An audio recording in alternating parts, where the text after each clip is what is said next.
বাস্তবতা হচ্ছে ভারতীয় দূতাবাস ঘেরাওয়ের সংবাদ কাউকে অসম্মান করতে চাই না, টেলিভিশন চ্যানেলের মধ্যে মাত্র 2টা চ্যানেল প্রচার করার সাহস পেয়েছে, বাকিরা সাহসই পায় নাই ভারতের বিরুদ্ধে দূতাবাস ঘেরাওয়ের এই সংবাদ প্রচার করার জন্য। কাদের নির্দেশে আপনারা চলেন বাংলাদেশে থেকে? বাংলাদেশের মাত্র 7টা প্রিন্ট মিডিয়া ভারতীয় দূতাবাস ঘেরাওয়ের সংবাদ প্রচার করার সাহস পেয়েছে, বাকিরা সাহস পায় নাই।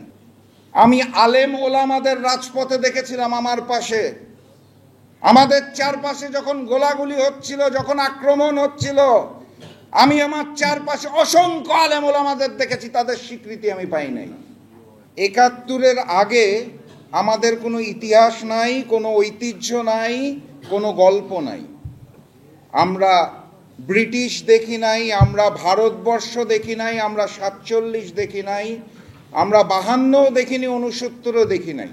মহাবিশ্ব থেকে হঠাৎ করে একটা শূন্যস্থান পূরণ করার জন্য একটি মানচিত্র স্থাপন হয়েছে, যেটা ১৯৭১-এ হয়েছে।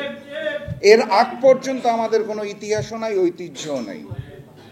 সেটাই যদি হয় বাস্তবতা, তাহলে ৭১ থেকেই যদি ঘটনাটা শুরু করতে হয়, তাহলে ঘোষণাপত্রের ৭১-এর পর ওই ৭১-এর সময় প্রথম লাইনটা লেখা উচিত ছিল যে যুদ্ধ বিধ্বস্ত একটি দেশের অর্থনীতিকে পঙ্গু করার জন্য বন্ধু সেজে ওই ভারতীয় বাহিনী আমাদের $4 বিলিয়ন সম্পদ লুটপাট করে নিয়ে গেছে। সেটা তো পেলাম না। যদি ৭১ থেকেই শুরু করতে হয়, তাহলে আমাদের অর্থনীতিকে কারা প্রথম আঘাত করলো সেটাই তো পেলাম না।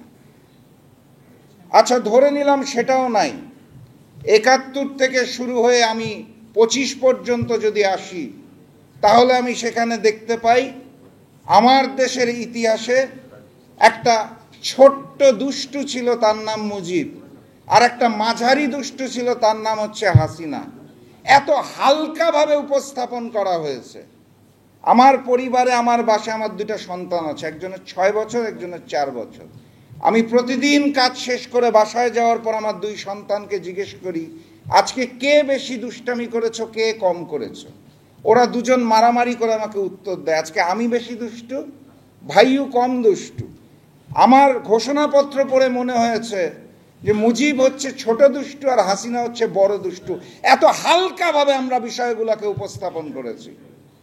আমরা যদি এইভাবে করেই চিন্তা করি, তাহলে কার লক্ষ্যে, কার উদ্দেশ্য পূরণ করার জন্য ওই শাহবাগের ইতিহাসটাকে বাদ দেওয়া হয়েছে?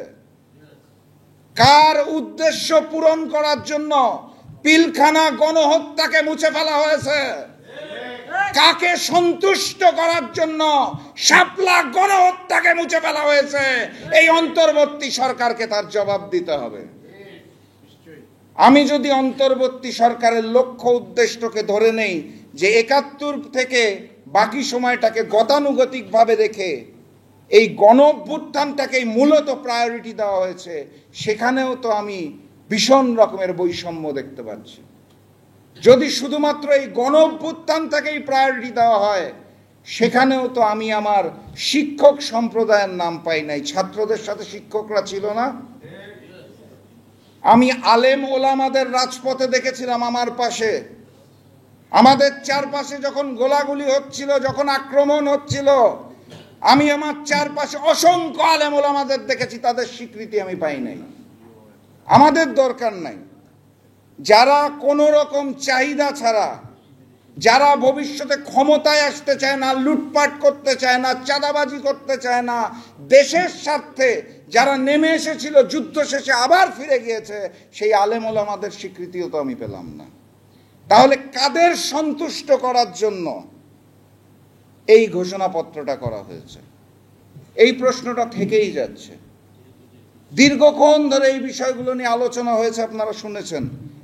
আমি আপনাদের আর বিরক্ত করতে চাই না, কিন্তু আমি স্পষ্ট ভাষায় যেটা জানিয়ে দিতে চাই, এখনো সময় আছে, এখনো সুযোগ আছে সবার সাথে আলোচনা করে এই ঘোষণাপত্রটাকে পূর্ণাঙ্গ রূপে আমাদের সামনে উপস্থাপন করতে হবে। এইখানে দুর্বলতা দেখানোর কোনো সুযোগ নাই। দ্বিতীয় যেটা আমি বলতে চাই, এই ঘোষণাপত্র এবং সনদকে সংবিধানে সংযুক্ত করতে হবে এবং আইনগতভাবে এটাকে ব্যবস্থা নিতে হবে। আজকে রাজনৈতিক দলগুলো যদি কাগজের মধ্যে স্বাক্ষর করে পরবর্তীতে ক্ষমতায় এসে সেটাকে মানতে না চায়, তাহলে তার দায় দায়িত্ব কে নেবে? এটা তো অতীতের ইতিহাসে আমরা দেখেছি, কাগজের টুকরার মধ্যে স্বাক্ষর করে পরবর্তীতে আর মানতে চাই না। আচ্ছা ধরুন তো আজকে একটি বড় দলের একটা বড় নেতা মাত্র 30% টাকায় জমির মালিক হয়ে নতুন বাংলাদেশের গড়ে তোলার স্বপ্ন দেখা বাংলা বসতি জুলাই সনদের মধ্যে যে স্বাক্ষর করলেন, এবং বাংলাদেশের অতীতের রাজনীতিতে আমরা এটা খুব স্পষ্টভাবে দেখেছি যে সুবিধা পাওয়ার জন্য রাজনীতিবিদরা দল বদল করেন। একটা বড় দলের বড় নেতা আজকে স্বাক্ষর করে পরবর্তীতে যদি ওই দলটা বদল করে ফেলেন, তখন সেই বড় দল যদি বলে যে ওই ব্যক্তি স্বাক্ষর করেছিল, আমার দল এটার দায় দায়িত্ব নেবে না, তখন কি হবে? অর্থাৎ স্বাক্ষর ব্যবস্থাটা দলীয় পর্যায়ে হইতে হবে, ব্যক্তি পর্যায়ে নয়। ধরুন লন্ডনে বসে একজন বড় নেতা অপেক্ষায় থাকলেন, আর এখান থেকে তার হয়ে একজন স্বাক্ষর করলো, তিনি পরবর্তীতে অন্য দলে চলে গেলেন, তখন সেটার দায় দায়িত্ব কে নেবে? আমি যেটা বলতে চাচ্ছি, স্বাক্ষর ব্যবস্থাটা দলীয়ভাবে হতে হবে, ব্যক্তি পর্যায়ে নয়। এবং আইন করে স্পষ্ট করতে হবে যে যেই জুলাই সনদ আসতে যাচ্ছে সেটা কোন কর্মপন্থায় কিভাবে সেটাকে আমরা সকলে মিলে জিনিসটাকে বাস্তবায়ন করব। ভবিষ্যতে যে যদি এটা মেনে না নেই তাহলে কি হবে? সেই বিষয়গুলো আগে আমাদের ঠিক করতে হবে।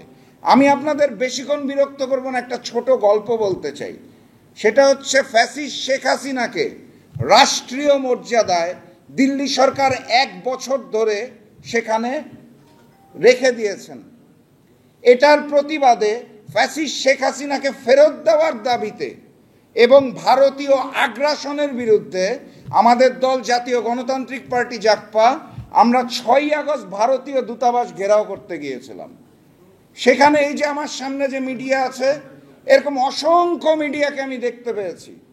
কিন্তু এই যে আমার পূর্ববর্তী এক বক্তা বলে গেলেন যে গত বছর 5ই আগস্টের পর আমাদের সার্বভৌমত্ব ফিরে এসেছে। বাস্তবতা হচ্ছে ভারতীয় দূতাবাস ঘেরাওয়ের সংবাদ কাউকে অসম্মান করতে চাই না, টেলিভিশন চ্যানেলের মধ্যে মাত্র 2টা চ্যানেল প্রচার করার সাহস পেয়েছে, বাকিরা সাহসই পায় নাই ভারতের বিরুদ্ধে দূতাবাস ঘেরাওয়ের এই সংবাদ প্রচার করার জন্য। কাদের নির্দেশে আপনারা চলেন বাংলাদেশে থেকে? বাংলাদেশের মাত্র 7টা প্রিন্ট মিডিয়া ভারতীয় দূতাবাস ঘেরাওয়ের সংবাদ প্রচার করার সাহস পেয়েছে, বাকিরা সাহস পায় নাই। কেউ কেউ লজ্জা পেয়েছে, কেউ কেউ মাথা বিক্রি করেছে। আমরা বলতে চাচ্ছি আমরা সার্বভৌমত্ব ফেরত পেয়েছি। বাস্তবতা হচ্ছে এখনো এই পর্যায়ে এসেও আমরা ওই পার্শ্ববর্তী রাষ্ট্র যারা বন্ধুর সাজে থাকে সেই ভারতীয় আধিপত্যবাদ এবং আগ্রাসনের হাত থেকে মুক্তি পাই নাই, কিন্তু এই মুক্তি পেতেই হবে, এর কোনো বিকল্প নাই। দুঃখজনক হলেও সত্য, এই দূতাবাস ঘেরাওয়ের সংবাদ ভারতীয় মিডিয়া প্রচার করেছে, বাংলাদেশের মিডিয়া সাহস পায় নাই। এই যে মাথাটা বিক্রি করেছে, এই মাথাটা আর উঁচু করতে পারছে না। এই হচ্ছে বাস্তবতা, এটা হচ্ছে নির্মম সত্য। আমি এই মঞ্চে বসা জাতীয় নেতৃবৃন্দ, আমার সামনে উপস্থিত জনতাকে যেটা স্পষ্ট ভাষায় বলতে চাই, আমরা এই জুলাই ঘোষণাপত্র নিয়ে আলোচনা করছি, কয়েকদিন পর জুলাই সনদ নিয়ে আলোচনা করব।